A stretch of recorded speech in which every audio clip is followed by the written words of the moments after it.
like you go to a doctor, right? Tell me where it hurts. Where is it painful? What questions are you not being able to answer? What is killing the time for your team? What insights you would like to have and you can't see? What KPIs you want to see and you can't see? Let's break it up. Let's understand the drivers behind. Okay, root cause analysis around. And then we put together a requirement list of this is what you want, would like your new, a system to do for you so that you can do the more value add.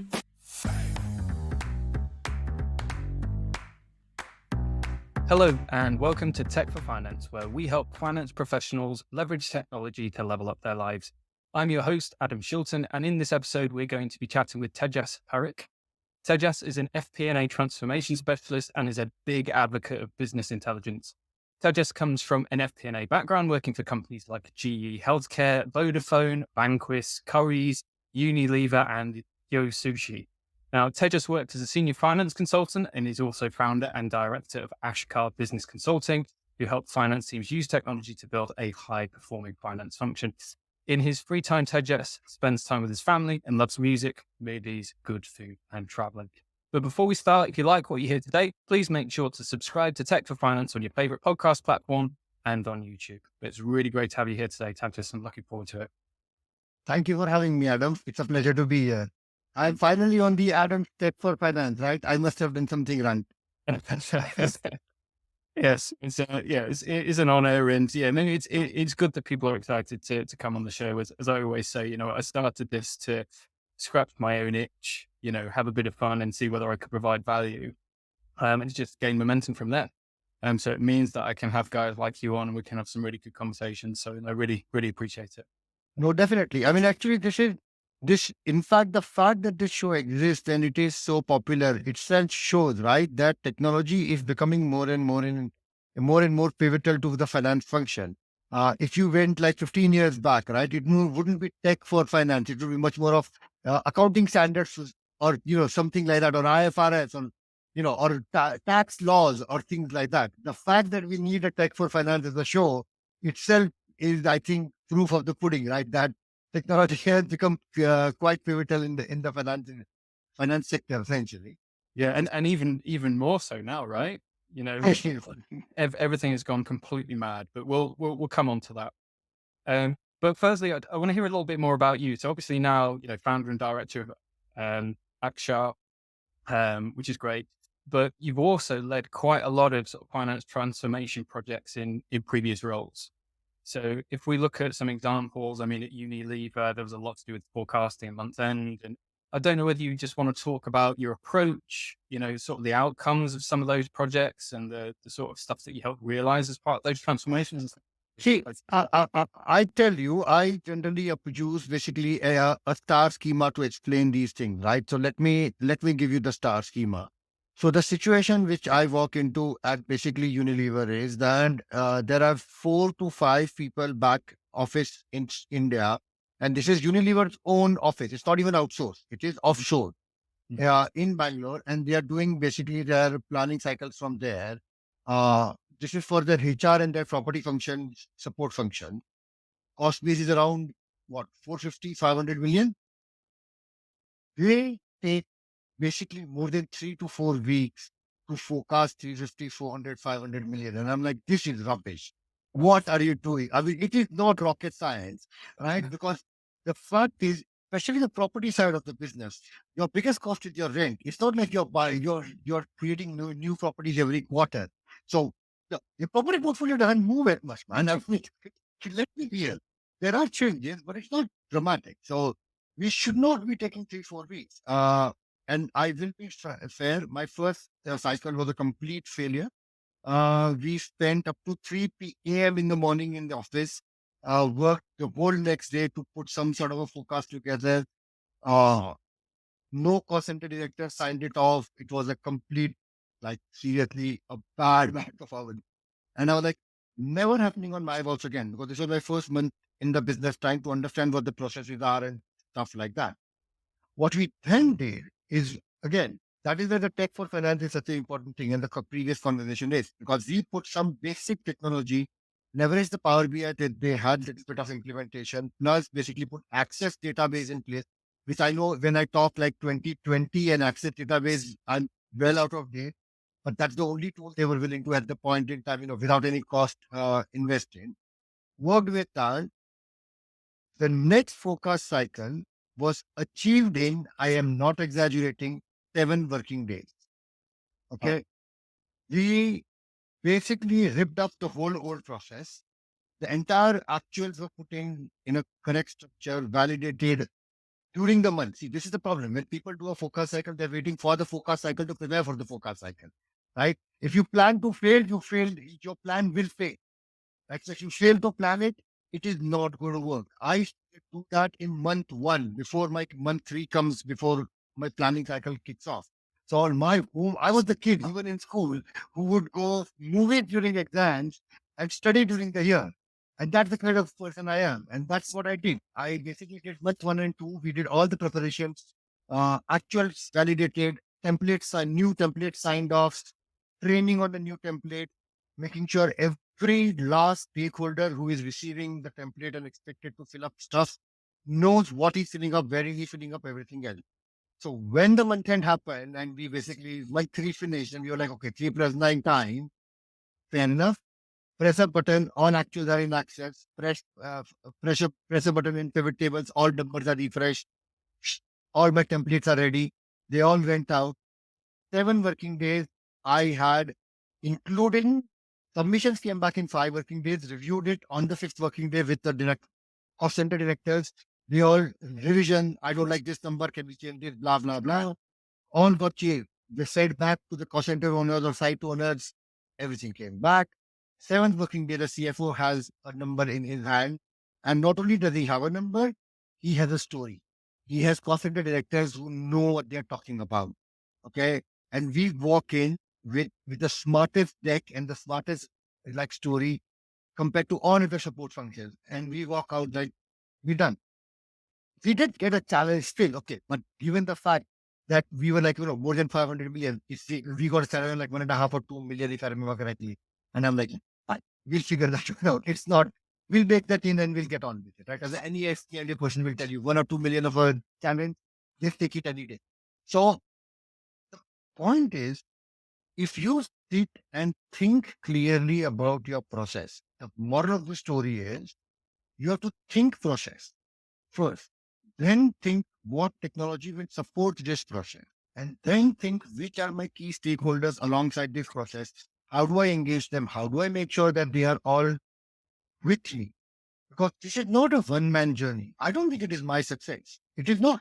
It is everybody, even the call center managers who were like, no, frankly, they are the lowest level, right? They are the ones who are actually doing the grunt work. They came up to me and they told me that this is the fastest planning cycle we've ever done, and this is the most effective one we've ever done.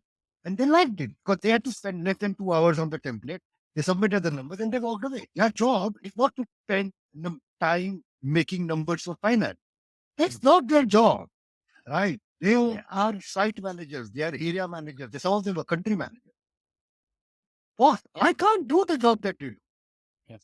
For us as finance need to put our, the chip on the shoulder away and realize that we cannot do what the operations guys do. So how can we minimize the disruption we do to them for our forecasting requirement, our planning requirement, our commentary on our reporting, right? This is another famous one.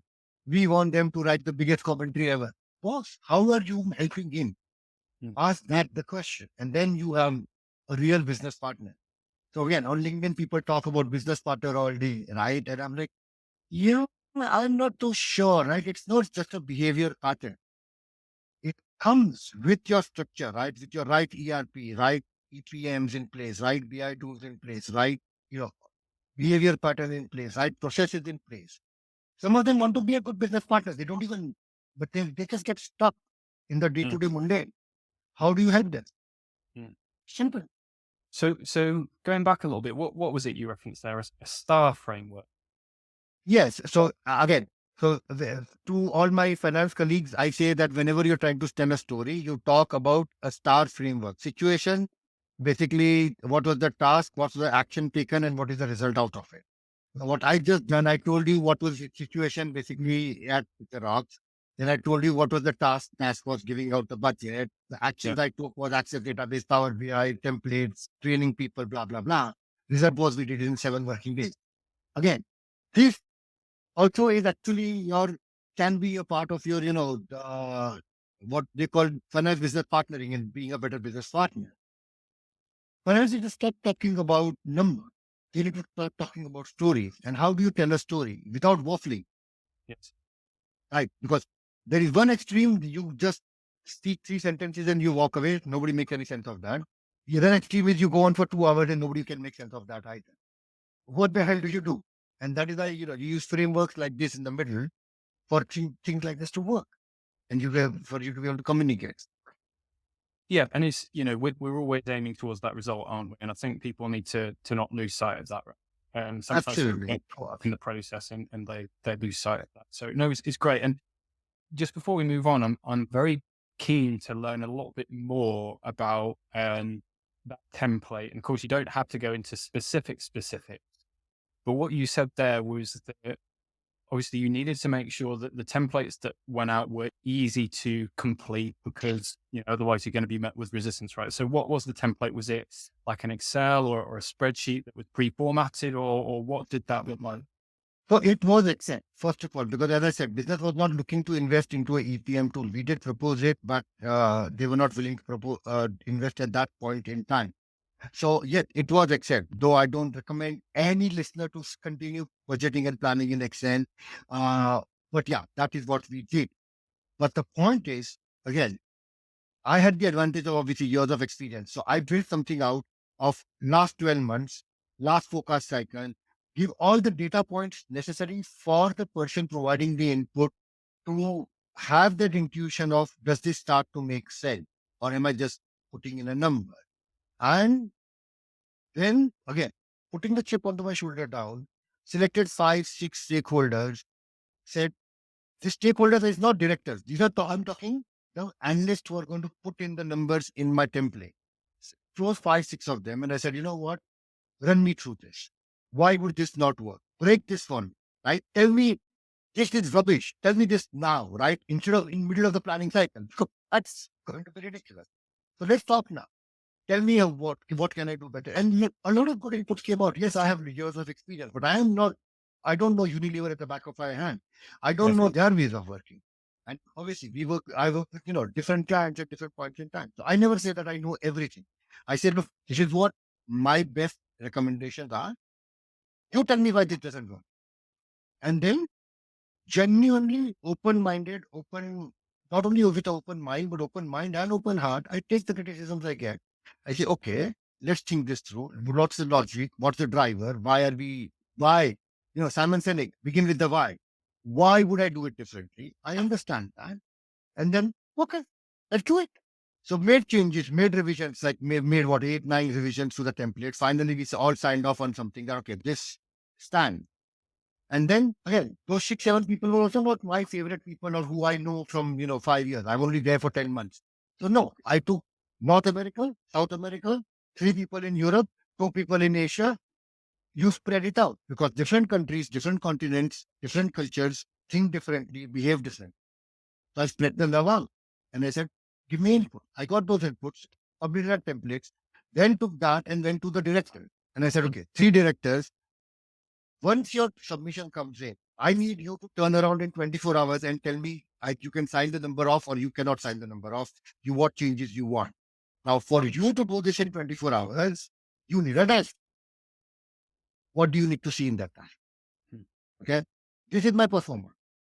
And yes, they obviously threw it out. They said, no, I don't like this. I want this. Boss, people come to you, they complain about colors. I don't like this color here and I don't like that, line there. I don't get emotional about it. I do what I need to empower them Hmm. to, you know, achieve what they need to achieve. But I'm not the one signing off the cost center cost, right? The department cost, I'm not signing off. It's them who's signing off. So whatever it takes for them to sign off, if they want pink over there or they want ponies and rainbows over there, they'll have ponies and rainbows over there. I don't care. Hmm. As long as they are able to analyze the number, have enough data points in there for them to say, okay, yeah, compared to prior year, compared to this, the waterfalls are all there.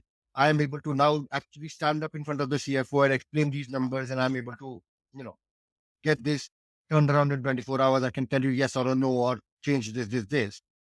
Then fair enough. So we signed off the dashboard as well in month two. Oh, when the kickoff happened, yes, it took me, as they say, right in English, then it took me 20 years of hard work to become a success overnight. So we did like 20, 30 days of hard work before the planning cycle to get that planning cycle done in 7 days. Now, that may sound like, how did you save time? I did, because now the process is established. Mm. The templates are established. The ways of working is established. Everything is done. So when the next planning cycle comes, I don't have to do 20, 30 days again. This is one-time investment done correctly. Then there was 5% changes of, okay, can we add actually this one for next time or whatever else? But that's always good, right? Business evolves. So there's a bit of a chip here and there which you fix and then you move on. Mm. But then we had a process started working. And again, I'm not again sitting on a high horse. I very much recognize that every business, the budget cycle or a reporting mechanism is starts with something which is slick, smart, signed off, everything else. Then becomes what I always call a Frankenstein process. Because things get added on, left, right, and center, and it becomes something which looks like a Frankenstein. Okay. And that, but a good FP&A or a finance leader is somebody who recognizes that, what, stop. This is now becoming a Frankenstein. We need to take a step back. And this quarter or this planning cycle or this reporting cycle, we are going to reassess. Right? That's the difference between basically the wood from the trees phrase of you need to be able to stop every now and then and say, you know what? We are lost in the wood. Let's take a step back, think this through, and, work with it. My time at G Healthcare, we created a center of excellence as well, right? And some of the interns which helped us deliver that, they're all become senior managers, head of departments now, and they're still in touch with me on LinkedIn. And the reason I bring this up, I used to have a phrase over there: any process which takes you more than 45 minutes is wrong. And I stand by that even today. Once I designed this whole thing, for me to get actuals for Unilever after the month end was less than 45 minutes. Okay, that's step one. Sending the templates out, obviously the email, less than 45 minutes. When the data comes back, the way the templates were designed, they had a data tab at the back. I had to just copy paste that and put it somewhere else and blah, blah. Yes, there were 20 templates, but 20 times copy paste doesn't take you more than 45 minutes. So, again, any process which took me more than 45 minutes, we rethink. So on steps, tuck, tuck, tuck, tuck, tuck, creation of template, updating of template, sending it out, consolidation, creating the presentation. 45 minutes is a golden rule. If it takes more than 45 minutes, either the process is wrong or the technology is wrong. Or the skill is missing. Something somewhere is missing. Figure it out. It could be, it needs a macro. It needs Power BI. It needs, to be broken down. It needs to be done differently. And I think there's some really important parts of what you've just said to reiterate. So going back a couple of steps when you were talking about, realizing change in 10 months is no easy task, right? You've only got a limited window to build rapport and create an impact with your team, right? Obviously you've got experience, so it was easier for you, but for people who are maybe new to transformation or are still in the process of thinking about how they become a better business partner, I just want to stress that asking questions piece is so fundamental, because whether it's a new process that you're testing and in your words, I'm trying to break this, you need to give me feedback on why it's not working, because, as you say, years of expertise doesn't necessarily equate to a process working perfectly first time. And in encouraging people to collaborate with you, you're kind of shortcutting the process, aren't you? You're not first saying, this is the way that is proven to work because I've done it before. You're saying, here is what we've got so far, but we're not ready to deploy it yet because we need you to really get invested in this. And we really need you to pull it apart before we go any further. See, I tell you, a lot of finance people that I work with, I have this challenge as well. Because they are a chartered and the other departments may or may not have a chartered, right? They think that they are right. Frankly, my brother and sister, even if you are right, don't say it out loud. Blunt, honest answer. Okay. Be humble. Go and ask for input.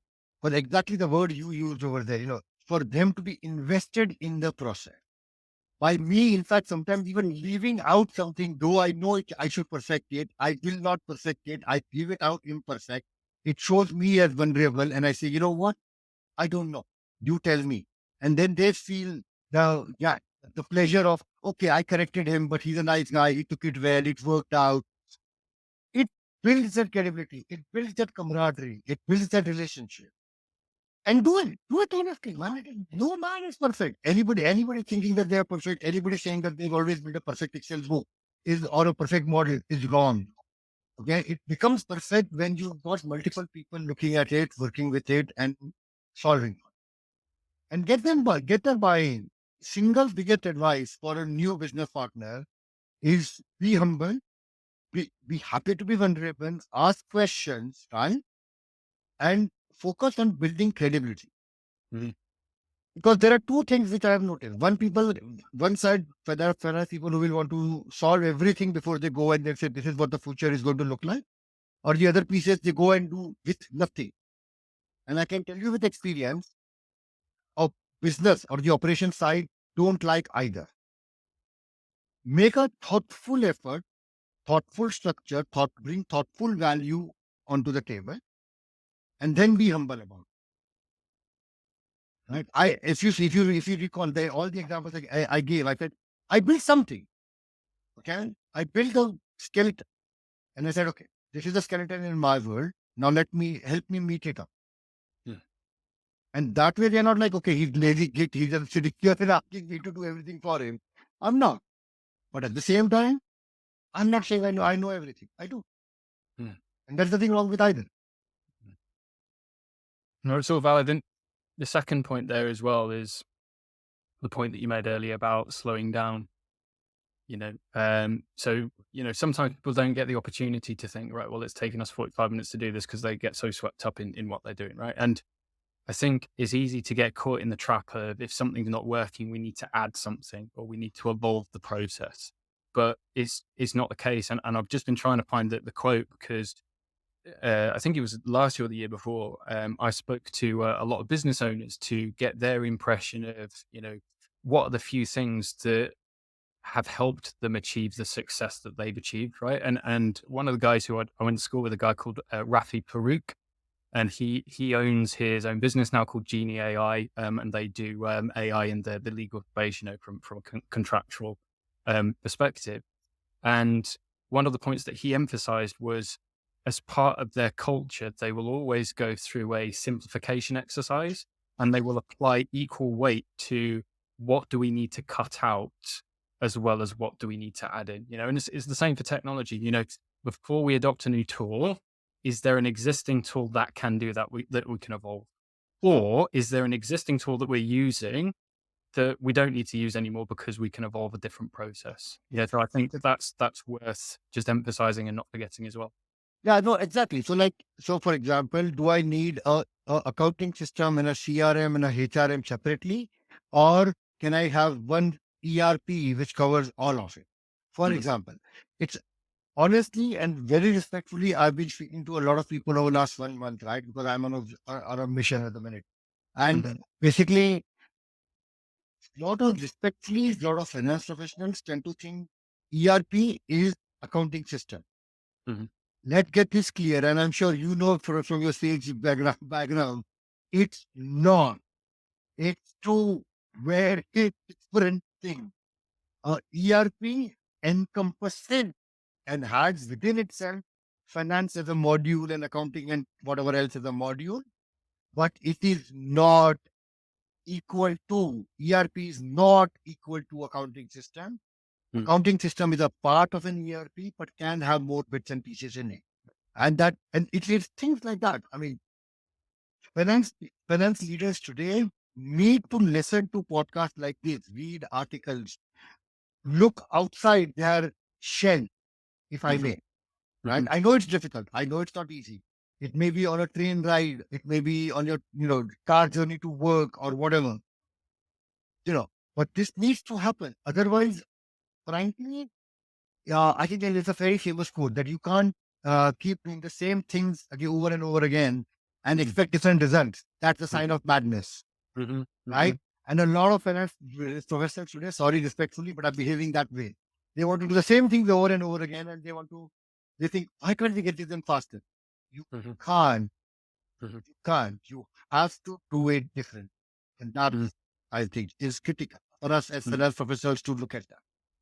And the other trap as well is what I see a lot is, as you say there, sometimes we're led to believe through the marketing or whatever it happens to be that, these new systems are the be all and end all, and as somebody who works in the space, obviously I'm an advocate of technology, right? But coming back to the point about, sometimes you don't need to add to stuff. Sometimes you don't need to replace stuff.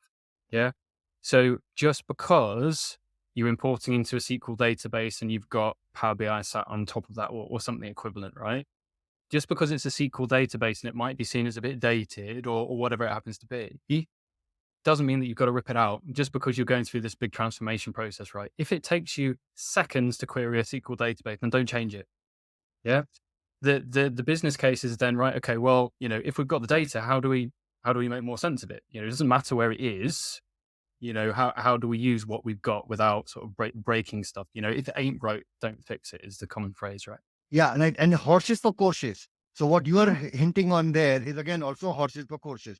So you basically look at what the question is. Even today, my consulting clients, when I speak to them, my always question to them is, what is the problem you're looking to solve? Mm, Okay. Don't tell me I want Power BI or I want Anaplan or I want Vena Solutions or I want new ERP or I want Dynamics. Don't tell me that. I don't care. mm, Respectfully, I don't care. mhm, Because you are a finance professional, you are not a tech professional.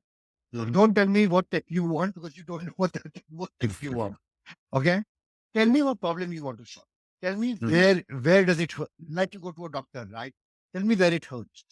mm, Where is it painful? What questions are you not being able to answer? What is killing the time for your team? mm, What insights you would like to have and you can't see? What KPIs you want to see and you can't see? Or they take 5 days to make that KPI because everything is scattered all over the place. mm, Tell me that. Okay. Let's understand that use case. Let's understand the five eyes around it. Let's break it up. Let's understand the drivers behind. Okay. Root cause analysis around. And then we put together a requirement list of this is what you want, would like a system to do for you so that mm, you can do the more value add. Now, mhm, whether that is your current system, tweak for something, or a new system, or what, we talk after. mhm. But if because you don't go to a doctor and he tells you, okay, go and take this medicine. I hope your doctor doesn't do that, right? And you hope your doctor doesn't do that. The same Mm, way, right? You don't tell him that by the way, you give this medicine to my friend, so give me the same medicine. mm, You do that? No, right? And how many times still a finance professor will come and tell you, oh, we had an plan in that business, so I want that, or we have Power BI there, so I want this, or I want a data lake because we had Azure in my last place, or we had, I don't know, Navision in my last place, so I want Navision. mm, Your last place, this place is different. The ways of working are different. People are different. Skill sets are different. Processes are different. Even mm, between Unilever and PNG, even though they are more or less the FMCG businesses, their processes will be very, very different. Even their soap departments, though both make soaps, they're producing soap very, very differently, procuring raw material very differently, you know, mm, processing it very differently, marketing very differently, shipping it very differently. Their distributor contracts will be very different. So you cannot, for God's sake, right, take the last job's knowledge and say, I want exactly the same system. mm, What you can do though is take your last job's questions and how those systems help.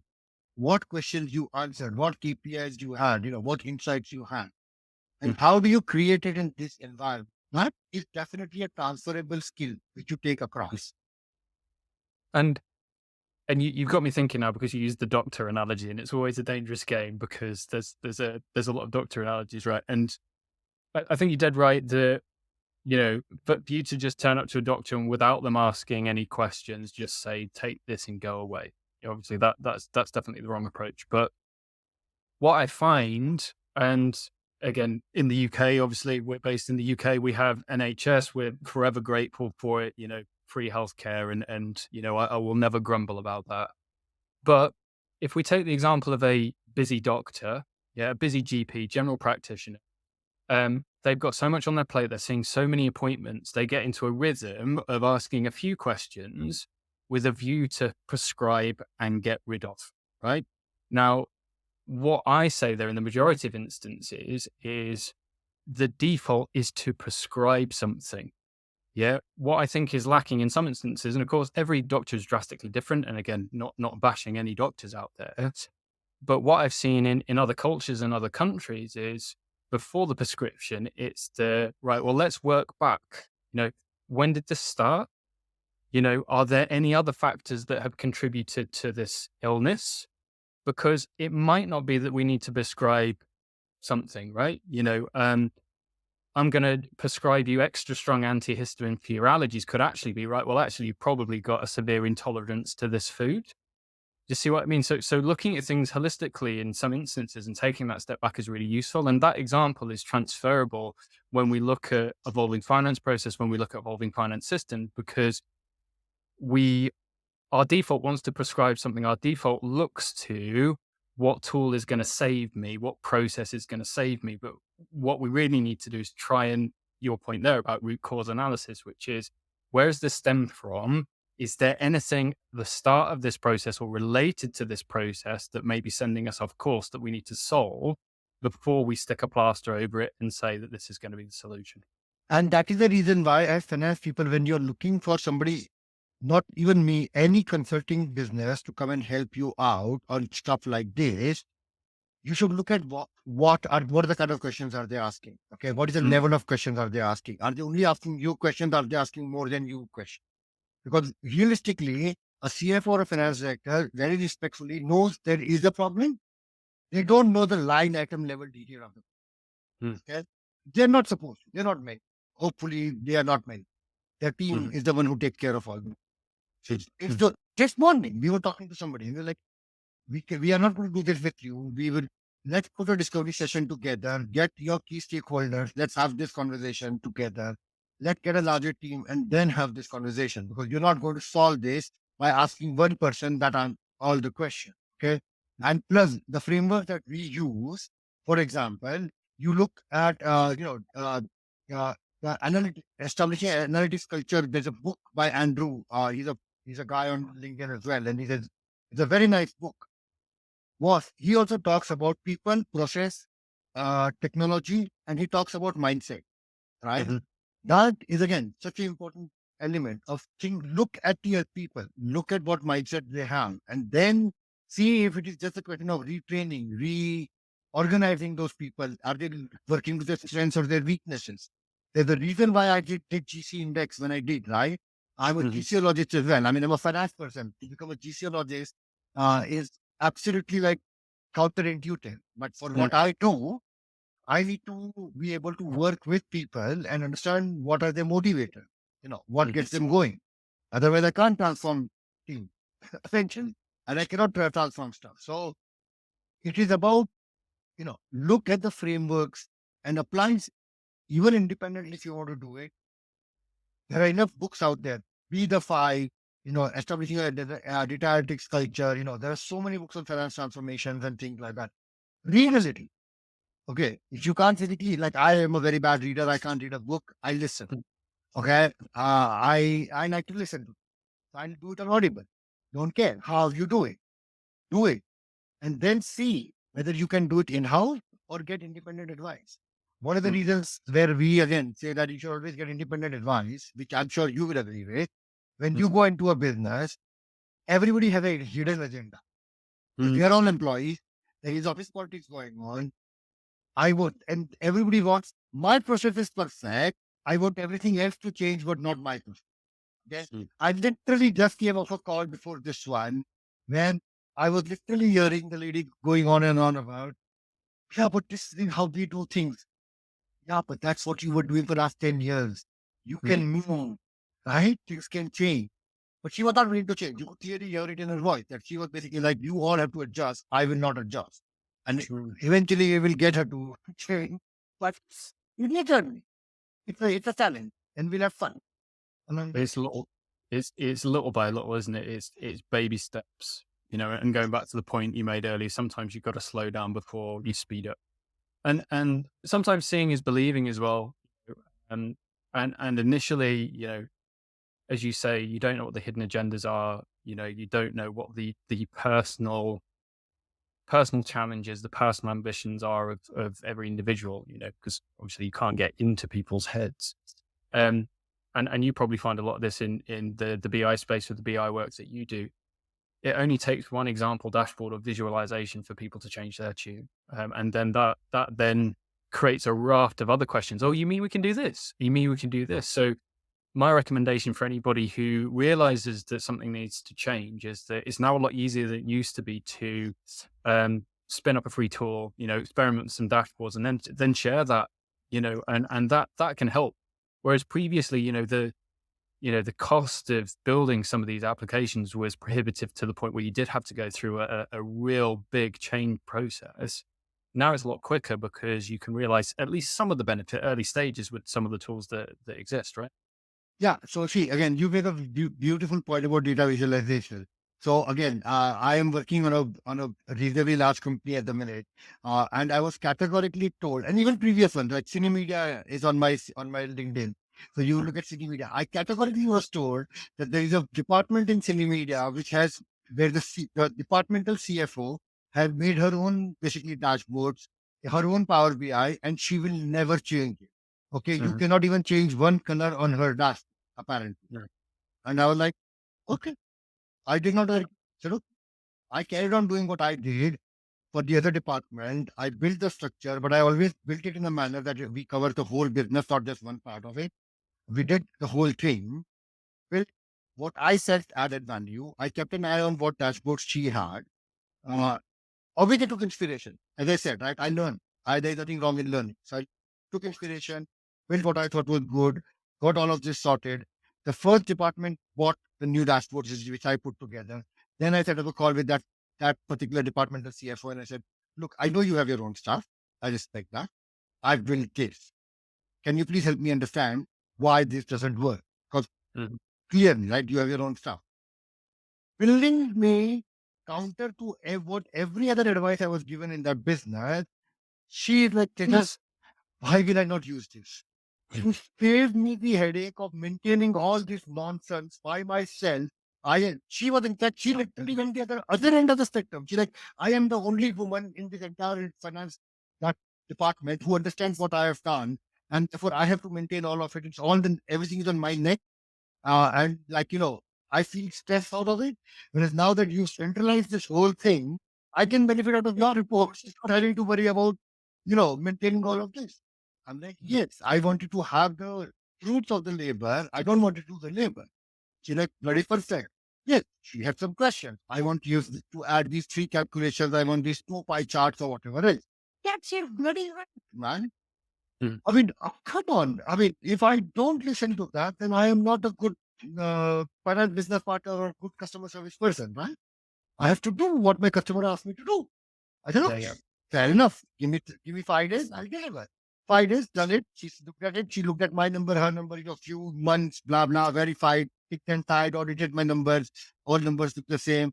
She's like, bloody hell, I'm not going to use my reports anymore. I'm not going to maintain them. This is good. Good. Yeah. Because I got basically scheduled reporting in Power BI and everything else. It appeared every 3 hours, exactly as you said, via data leak and everything else. She's Mhm. like, oh my God, why do I want to do this by myself? I'm like, you don't have Mhm. to. Yeah. Yeah, that's and just to emphasize again for people that are listening is obviously you and I work with businesses, but of course there's a lot of finance pros that work within businesses. Obviously, need to sell internally as well, but the principles are exactly the same. You've got to win hearts and minds internally as well as third party consultants coming in to support you as a business as well. So I'll emphasize that the seeing is believing. It doesn't take 5 minutes to create an example dashboard and then get feedback as you're saying there, whether or not you're an external consultant or you're already working in the business, right? But I'll um I'll tell a story, and I can't remember whether I've told this on the podcast before, but with my business, I was tasked with giving a presentation on AI when ChatGPT first came about, right? Because it was one of those, and I always saying we don't have to get into the weeds, but obviously the level of AI we now have is uh, a fundamental shift, right? It's like, I don't think people are exaggerating when they're saying it's like another industrial revolution. Like we're essentially leveling up right now because the capability is so vast, right?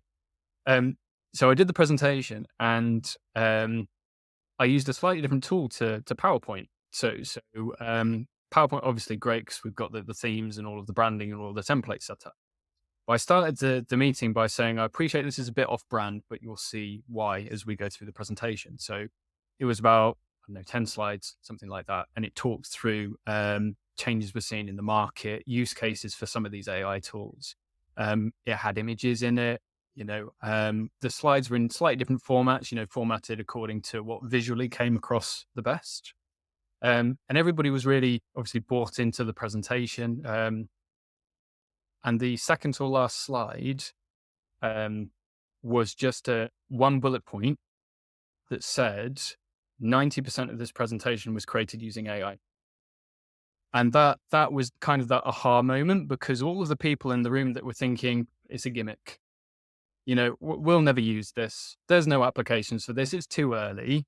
Immediately saw, right, well, in 30 seconds, somebody's managed to create a presentation using AI that was the equivalent of anything else that would take me an hour or 2 hours to do. And the thing that the thing that's scary actually is it wasn't just the visual and the slides that were done using AI. I used ChatGPT to create the agenda or the outline of all of the slides. And then I fed it into the tool called Gamma, and there's loads out there now. I think Gamma.app, and I've done LinkedIn presentations about it. But it did the text and the bullet points as well. Yeah. So not only did it do the presentation outline, it did all of the text as well. I only had to strike through 3 points that were incorrect. Yeah, and I left them in crossed out as a like cliffhanger to say you'll notice they're crossed out, but I'll tell you why that is at the end, right? Even the images were AI generated, right? See, So so yeah, this is beautiful. Now, again, so to the data visualization point, like people always ask me, like, why only Power BI? Why not something else? Microsoft invests so much in Power BI. Power BI has AI as well. It generates insights for you. It creates commentary for you. It's not always right. Exactly as you just said, 3 bullet points need to be cancelled out. I am not saying it's perfect, but hey, given where we were, say 10 years back or even 3 years back, it's it's miles forward to where we were, right? And it starts showing you stuff like, okay, did you realize that your vendor, which are your top 10 vendors, or which are your top 5 vendors, or which department is spending? Like like one of the projects I'm working on, the CFO statement was, I didn't know this department uses Microsoft for data space separately.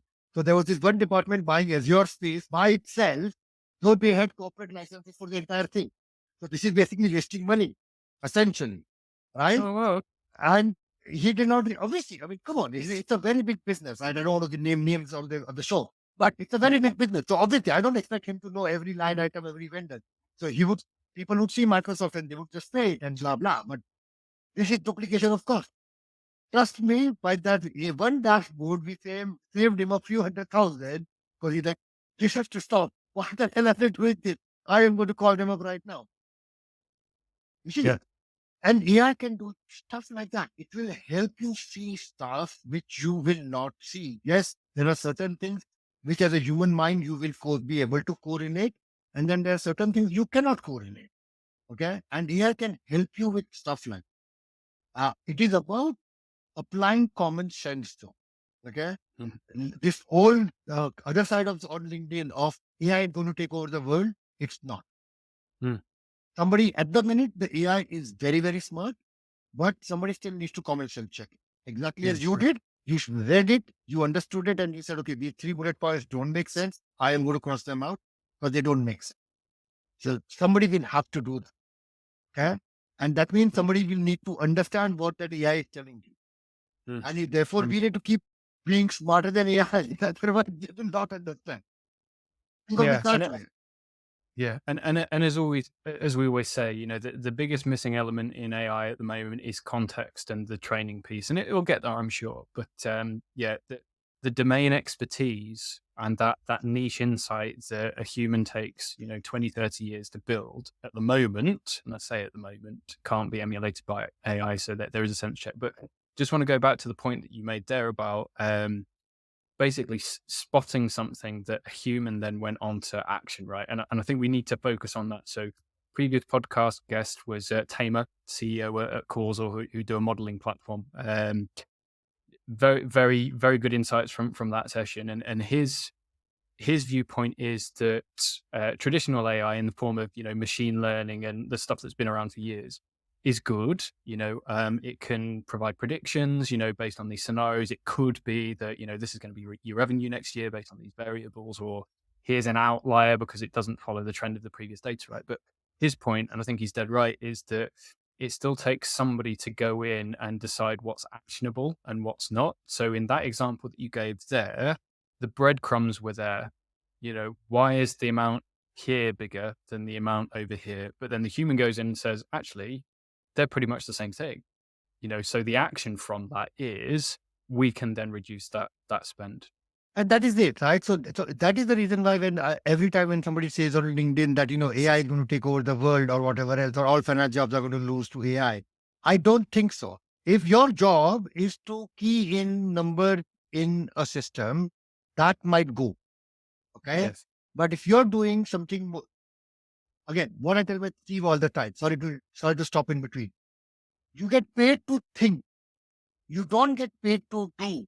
If you are getting paid to do today, you are going to be made redundant. Mm-hmm. But if you are getting paid to think, to decide, to analyze and understand, your job is as safe as it can. Okay? Because you think, AI will show you stuff. It will show you the correlations, regressions, very, very smart, commentary and stuff like that. But exactly as you just said, somebody will have to read it, understand it, process it, and then take action out of it. And that will still have to be a human. We will not automate that just yet. iRobot is not coming just yet. It might come in 20 years. I don't think it's coming today. And I think we'll get to the point where the AI will start getting better at highlighting what is and isn't actionable. But I think the decision piece is the crucial bit. So here's 3 bits that you need to focus on. Here's some potential actions that you could take. What do you want to do? And this is the whole concept of AI as a co-pilot, right? And again, Microsoft building it into Microsoft 365 with, their GPT based, OpenAI based co-pilot there. So I really hope, and this is what my new tagline is all about, right? Turning systems into superpowers, helping finance teams turn systems into superpowers. If you can get the right blend of human competencies and technological competencies, I think you're onto a winner. Exactly. But that is the thing. The key word there is the right blend, right? It is a blend. It's not a replacement of each other. Okay. Obviously, the tech has always helped. There was a time, right? 30 years back or 40 years back, some of the listeners will now call me old, but they were doing basically pen and paper accounting. There was no laptop, right? Computer was not existent. Even Excel, our DRS Excel came in 90s, correct? So realistically, calculators replace pen and paper, Excel replace calculators. Tomorrow something else will replace Excel. And whether all the Excel numbers out there, I'm sorry, but it will get replaced eventually, whether you like that answer or not. It will get there. It might take 30 years to get there, but it will, right? That's just life. It's about, I think, human spirit of being able to adapt to that not changing environment, which is a winner. Because we humans are basically the biggest, parasites on the planet. We know how to adapt. Yeah, we will kill what we need to kill to survive. So, yeah. And but before it escapes my mind, and again, I think this is very relevant. That's why I love these conversations, because so many cogs end up whirring. So I've spoken before about Notable, Noteable, I think. So Noteable. And I found out about it because it's a Chat GPT plugin. It existed before they created the Chat GPT plugin, but it's basically a visualization and coding tool, essentially. So you can upload data or connect to data, and similar to Power BI, you can use code to basically generate visualizations and query your data, right? But Okay. instead of like in Power BI, whereby you've got your Q&A, right, where you go in and say, show me X over Y, or show me this axis and this axis. It's a little bit different because you ask ChatGPT the question, ChatGPT then creates the code to query the data. So it's not quite as succinct as just doing a data Q&A with the likes of Power BI or something similar. But the reason that I'm mentioning that comes back to that human interpretation, because I was doing some analysis of some data, and this was cool data, so not a direct finance use case, I guess. But I had 1,500 calls, and I needed to determine which calls were connected at what times, because the action that came off that is, should we be making calls at times where there are more connection rates? So logic dictates, Yes. looking at 80/20, you want to be trying to contact people when they are more susceptible to answering the phone, right? So I ran this through Notable, and it was literally raw data. So it was call date, call outcome, connected voicemail, so on and so forth. And then there was a couple of other parameters in there. Now, it was really badly formatted data, right? So the date and time, so it was date and time. So if I just asked it outright, tell me the best times to connect with somebody, it'd come back and say, in a regular scenario, I can't understand that column because it's a combination of date and time information. But in having the chat interface, ChatGPT and Notable were clever enough to say, right, well, that data is not going to work. So I need to create extra columns to separate the date and time. Oh, And it wow. generated the code to do that for me. So then I just needed to ask, right, now I've got a time column that you've separated out for me, show me those stats.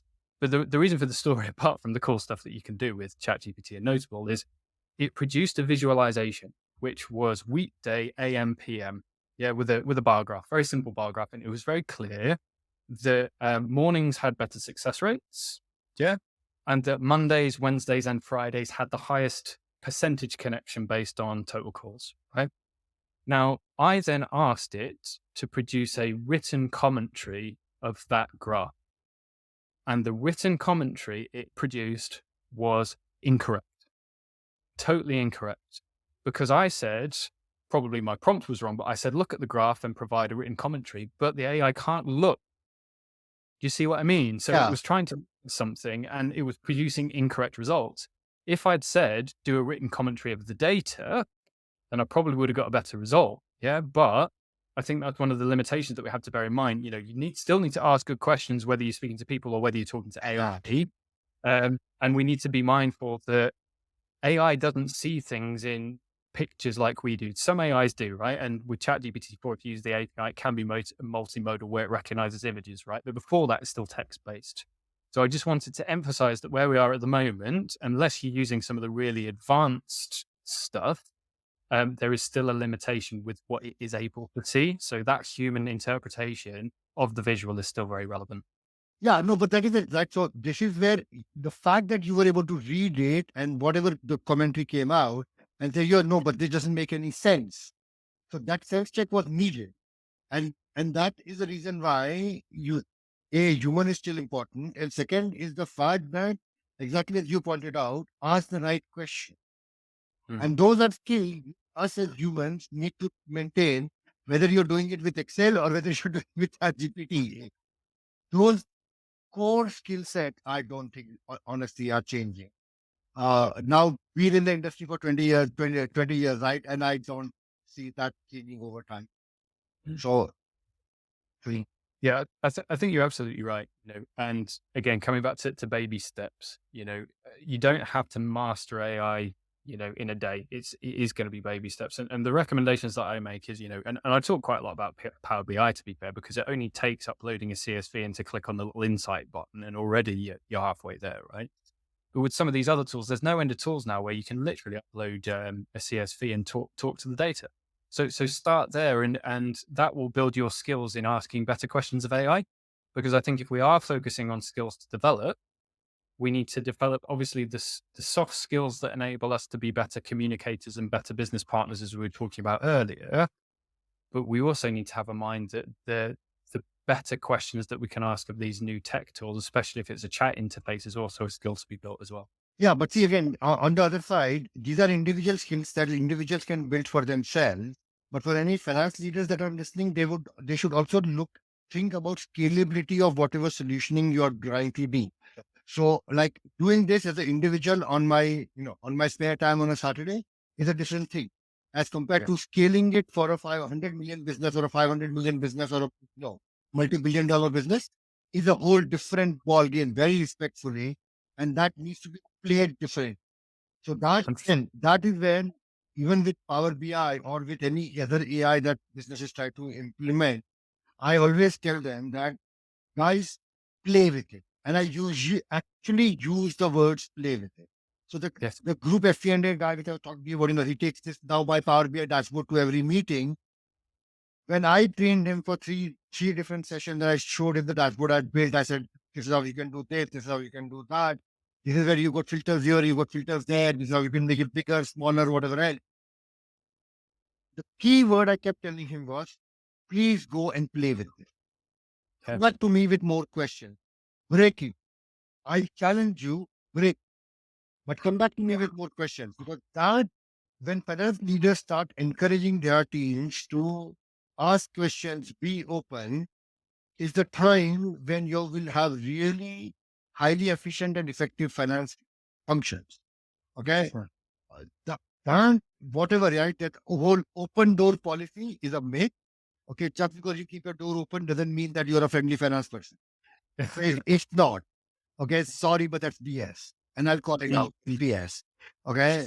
It's about genuinely being open minded, open hearted with your people, support them when they fail, help them to learn, invest in their development. And suddenly you will then have your finance teams bring solutions to you. Like one of the things that we used to do at GE again was the fact that in every team meeting, you would put up a problem and I wouldn't solve it. Team would solve it. There's a difference. And I'd almost certainly in most meetings try and hold myself back that, okay, for 15, 20 minutes, let the group break their head, let them come up with something. If they can't come up with anything, and if I have something in my back pocket, I will pull it out. But I will try and get people in that uncomfortable silence position and say, think. You don't get paid to play. You get paid Mhm. to think. You are a finance charter. Think. Mm. And there were interns there were experienced people there were everybody. We would all sit, 7, 8 of us. I mean, imagine 7, 8 finance people at GE Healthcare. GE doesn't hire stupid people. So, you sit there and you think, and we, come on, if such 7, 8 intelligent people sit in a room, they should be able to crack more stuff, right? It's not that Yeah. it's about developing that open culture and behavior in your business. Then, if you're looking to implement AI, BI, ERP, or anything, nothing can defeat you. The problem happens is you have hired all these people and you're telling them what to do.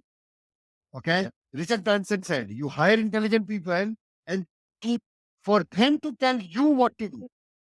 Yeah. Hire intelligent people and tell them what. Yeah. That is what most of us do. We hire them when we tell them what to do. That doesn't work, man. Yeah. How Yeah. No, that's it. And again, to put the tech spin on it. So yes, your job is to think and to get other people to think, right? And to come back to previous examples where, you said some people work in it in a certain way, right? And I just want to enforce what you said there about having a play with things. So in the same way that I had a bit of a play with AI and then ears pricked up when I presented it, it's a good way to build influence and credibility in an organization. Because whether it's something like Notable, Power BI, or whatever, they're free to start, right? And if you can present something with a tool that is not familiar to the business in the space of however long it takes you, the question is then, how have you done that? We need to listen to this guy. This guy or girl knows their stuff. So I think there's a lot of power that comes with being able to quickly utilize a tool, even if it's just playing, and even if you don't use it forever, as you say, because to get a whole business using this sort of stuff could be a challenge, right? But there's nothing to stop you, providing it's within your company guidelines, right? And I'll always say, if you are experimenting with a disclaimer, I'll get closer to the mic here. if you are playing with AI tools, read the data protection policy and anonymize data wherever you can, because even if they've got an ironclad data policy, there's still no guarantee. Even LastPass, is one of the best password managers that I use. For example, I won't say frequent, but maybe once a year, I get an email from LastPass saying, just need to inform you of a data breach, right? So if you can anonymize the data and still get insight from it, it's better. So I'll go back to that call data. The original data had caller staff member information on there. It was anonymized. So it just came up as a number. Yeah. So I can still search for it because I can search for that number when the results are spat out. But to the platform, it's it's unusable. There's no personal data. There's no company data there. Do you see what I mean? Yeah, So and that's see, what- what you've just done there, and what you've just talked about is understanding data and having a data sense. More people don't have any sense about data. They just think it is information and they can dump it. They don't realize the impact it has. And hence, it is about being very, very careful.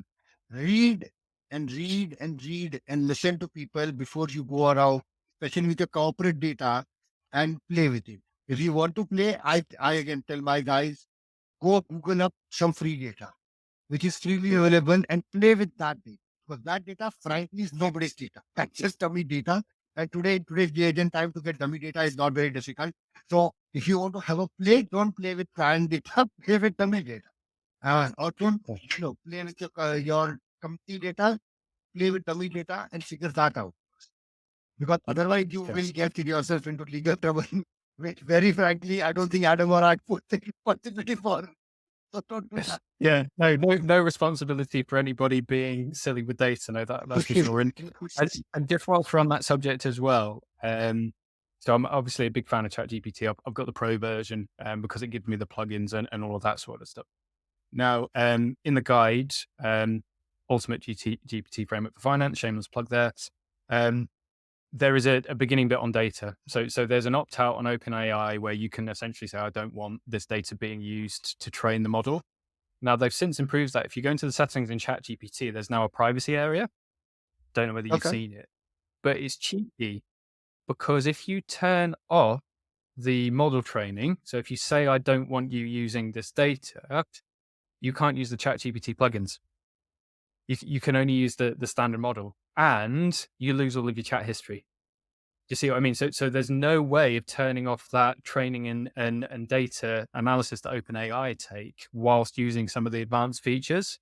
So I don't know whether it's deliberate or not. It's probably because if you are using GPT plugins, ChatGPT can't guarantee that the plugin that you're using isn't going to do things with the data. So I think that's the logic there. But yeah, I just want to remind people that there is a setting in ChatGPT where you can go in and turn off the training model data. So don't forget that as well.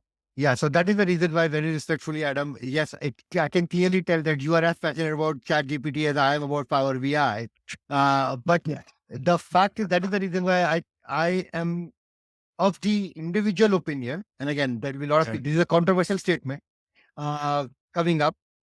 I think AI is the future, but it is at the horizon, if that kind of makes sense. Now the sun has risen. It has come long way in last 5 years compared to last 5 years back and stuff like that. So yes, the sun has definitely risen. We can all see the rays, and we are all impacted by the light. But it's not there in our day-to-day lives yet. And I use the word yet very, very firm. I'm not saying it's never going to be there, but I don't think it's there yet. Because exactly in your example that you gave earlier, right, about your called data set. If the data is unclean, then the AI needs to first write a program to clean the data or organize the data before it starts giving you insights and stuff like that. And for that, you would have had to ask the right question to the chat for it to be able to do that. And things there. And very respectfully, that is just 4 or 5 column data that it sounds like you had. Whereas when you normally go to corporate level, right, you're talking multiple tables and multiple data tables and multiple stuff like that. So again, right now we are having a conversation with one of our clients, and there is an AI team competing with me on EPM and with me with EPM and Power BI, so Anaplan and Power BI, whereas they have got AI, and they have come up with, we have 98% data accuracy if this conditions are met.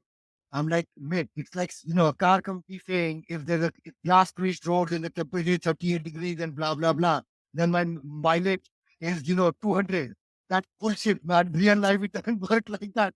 Like real life is real life. And sorry, but I live in real life. I work in because I've got to where I have got to. I have been data entry, right? So I understand the journey. And I'm like, wait, you are on a board presentation or on on a forum, it sounds beautiful when you put up those lines.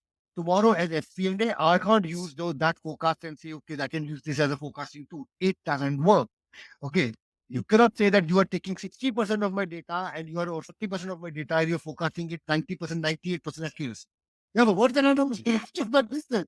That cost base is 1.4 billion. If 400,000 you can forecast efficiently, very good. What do I think? 1 billion. I'm still sorry, but screwed, right? That ain't gonna help. It's all like that's like me flipping a coin and saying, "Oh, I'll get hit." Yes, you will get hit. After something, you know. Yes. Yeah. So the even the stop clock is right twice a day. So that's not the way to look at it. So yet I do keep an eye out on these technologies as they come along. But when I talk about stuff, I am frankly much more still machine learning, RPA, automation space because that I think is where rubber has yet to still completely meet the road. Okay. How Yes. many businesses today are still doing reporting in Excel? Okay. Mhm. Right. In UK, as UK itself, forget Europe, forget the world. Right. How many businesses are still doing basically consolidation in Excel? Okay. How many businesses are doing budgeting in Excel? I talked of Unilever doing budgeting in Excel. I mean, Unilever. Okay. Like, it doesn't get bigger than that. Yep. Right. So, Okay. so all I'm trying to say is in the tech space, there is still a long journey to go for Excel focus, manual focus, disparate systems. Still do the automation organization journey first because Mhm. then is when you can then really leverage AI and do something really cool with, right? But and by that time, hopefully, this whole data privacy issues and the data issues within AI as well. And I know in the US and stuff like that, in Europe as well, they're talking about regulation of AI and things like that. So that should evolve in next 5 odd years. By the time Mm. businesses can do this, because otherwise, I get even clients come to me and say, I want RPA. Why? Right? Mm. No, because everybody else has it. That's nonsense, right? Mm. Why everybody else has it is irrelevant. What are you trying to solve? How does that help you? Those basics don't change. So go from your manual, disparate processing into a structured, automated, you know, process, and then Mm. think about, okay, now I'm here. What's my next frontier? And that might be AI. That might be company wide, talking something more advanced or sensible. But you cannot, like, I can't have my 6 month old or a 1 2 year old and tell him to go and give my A levels. It's Mm. not going to work.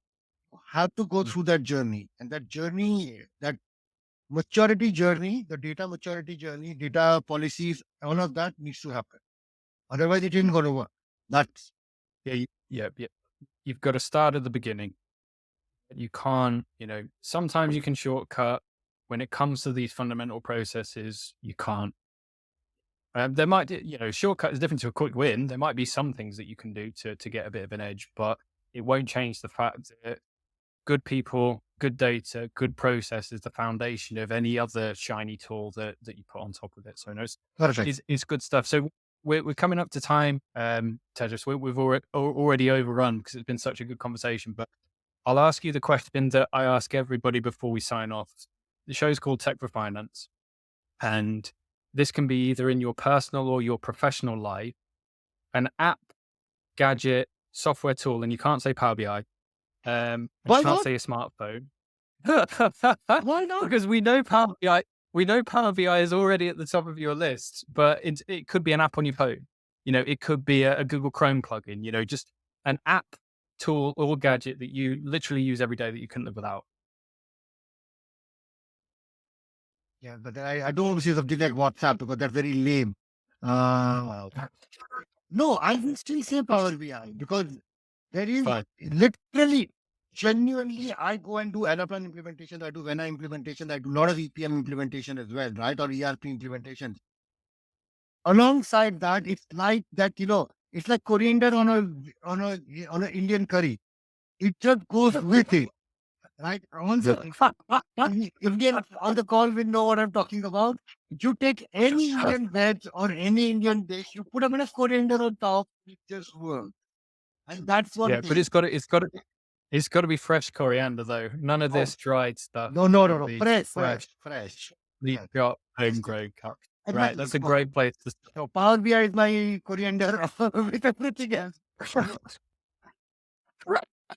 Where can people find out more about you, Tejas? Now, LinkedIn. I am on LinkedIn pretty much 24/7. My wife makes fun of me that I'm like a small girl on Instagram, but I am on LinkedIn all day. And you will hear from me on at odd hours on responses because I definitely live on LinkedIn.